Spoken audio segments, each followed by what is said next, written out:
A new set of data has just been published on what non-Christians want from faith conversations. And if you ignore these qualities, you may as well not talk to non-Christians in the first place because you're almost assuredly undermining the conversation before it's even begun. So in this video, you'll learn what most Christians are currently doing wrong when talking about their faith and how to fix that.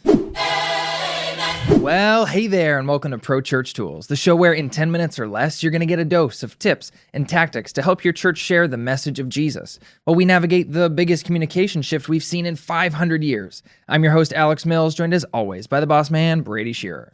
Barna has just published a new book called Reviving Evangelism, Alex, and one of the sections within that book talks about the way Christians are approaching conversations with people that are without faith in Christ. Okay. And when it comes to the top three qualities non-Christians and lapsed Christians, meaning those that were once connected to Christianity and are no longer, when it comes to what they want from faith conversation, because Barna went directly to the source, let's not talk to Christians for a sec, let's talk to the people that Christians want to talk to. Yeah, what do you want out of these kinds of conversations? Exactly. The top three responses. Number one, listening without judgment. 62% of lapsed Christians and non-Christians said that's what they want in a partner when they're talking about faith, but only 34% of Christians they know personally exhibit that trait. Wow. Number two, do not force conclusions. 50% of non-Christians and lapsed Christians wanted that when they're talking to somebody, but only 26% of Christians they know display that trait. And then number three,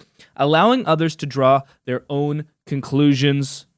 43% said that's what we want, and only 22% of Christians they know personally display those traits. So quickly, number one, listening without judgment. Yep. Number two, not forcing conclusions. And number three, allowing others to draw their own conclusions, which is basically the same as number two, but did get separated into a separate category. Yeah.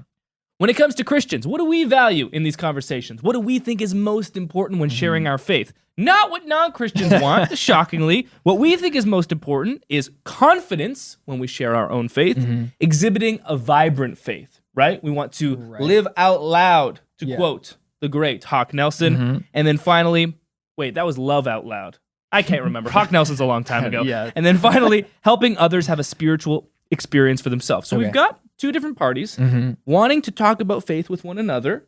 Non-Christians, lapsed Christians, actually willing to talk about faith. They're not like closed off, but our two different parties have completely different approaches and wants and strategies for doing it. What's interesting, in the qualities that matter most to lapsed Christians and non-Christians, that being, hey, it's okay to listen without judgment, Christians agree. 76% are like, yeah, we should do that. But only 44% say, I do that. Right. So it's like, Christians are like, I understand where they're coming from. Yes, I don't do that very well. I mean, but isn't that the problem, though, whether it's a conversation about faith or anything else that you're extremely opinionated about? It is a challenge to have those conversations and remove any preconceived judgments or notions that you have and remove, the pressure to have the other person end the conversation by agreeing with you, right? That's like forcing that conclusion. And so it honestly, whether it's something that we care about that has nothing to do with faith or these existential matters of life and death that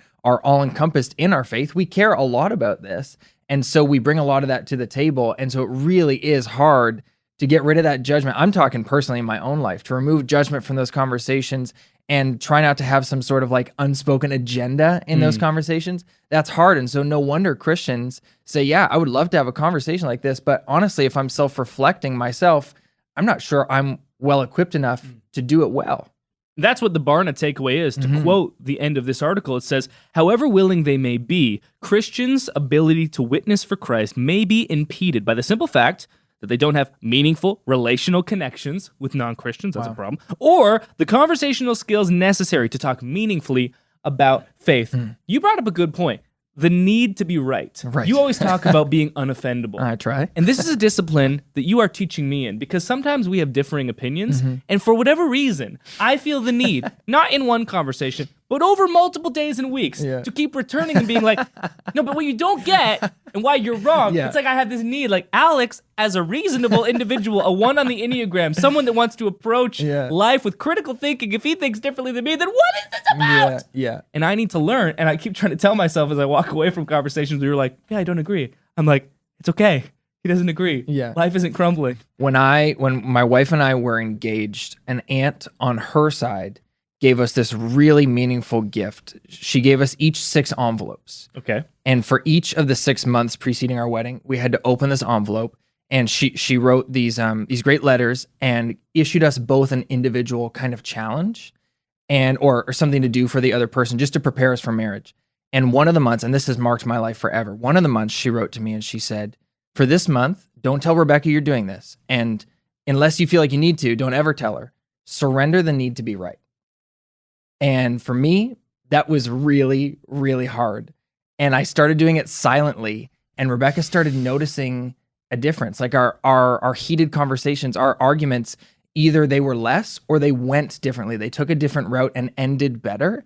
And that season, that month has taught me so much about having conversations with anyone, not just my wife, and especially these faith conversations, just surrendering the need to be right, whether I think I am or not. And especially in these matters of life and death and faith, we think that we do have something to offer somebody, but go into those conversations surrendering the need to be right, and don't have this goal by the end of the conversation of completing any sort of transaction, right? Don't go into that conversation hoping that at the end somebody's going to say a prayer and check them off. Like I won that person today. Because non-believers or lapsed Christians, whatever title you want to give them, they can pick up on that. And that's not what they want. The BS meter is strong. Yeah, they just want a conversation with somebody who's not going to pass judgment and is not going to force them into any sort of conclusion. Another big thing about judging a non-Christian or lapsed Christian is recognizing that you are not measuring the way that they are measuring. Right. To go into a conversation where you're judging a non-Christian on beliefs that they don't hold to. Yeah, you're judging them on your scale, not theirs. That just wouldn't make any sense at all. There are beliefs that you hold, values that you hold. They don't hold those values and beliefs. It doesn't make any sense to judge them based on a measuring stick that either they're unaware of or that they don't accept in their own life. Exactly. Anyway, another thing is to go into these conversations by letting go of dogmatic certainty.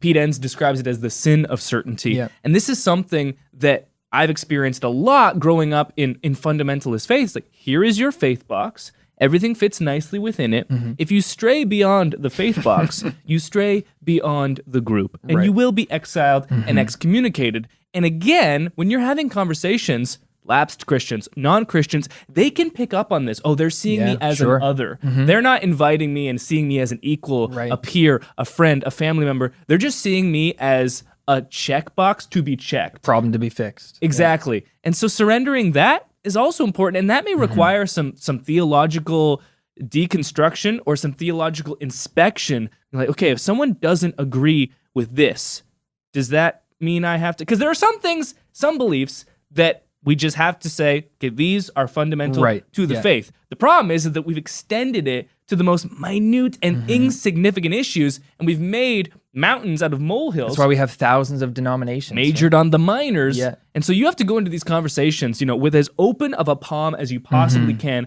Unfortunately, we often go in with a closed fist. Well, and that's the thing. Because of the attitude that we approach these conversations with as Christians, these conversations, if and when we actually do have the opportunity to have them, are often over before they've even begun. When you go into the next conversation you may have with a friend or family member, someone who's a non-Christian or a lapsed Christian, remember the 3 things they care about most if you have a faith conversation. Number 1, they want you to listen without judgment. Number 2, don't force a conclusion. Don't feel like you need to walk away and have some type of transaction occur, have some type of agreement. Just let the conversation happen organically. Whatever it resolves or does not resolve, that's okay. And then number 3, allow others to draw their own conclusions. Now I'm preaching to myself. If we have a conversation, Alex feels one thing and I feel another. Right.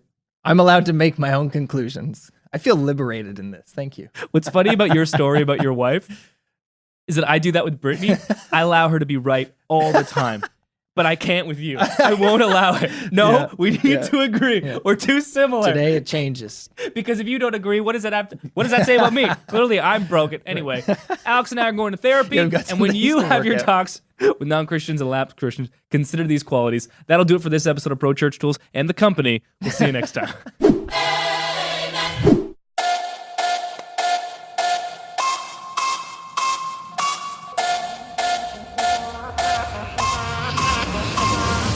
subscribe.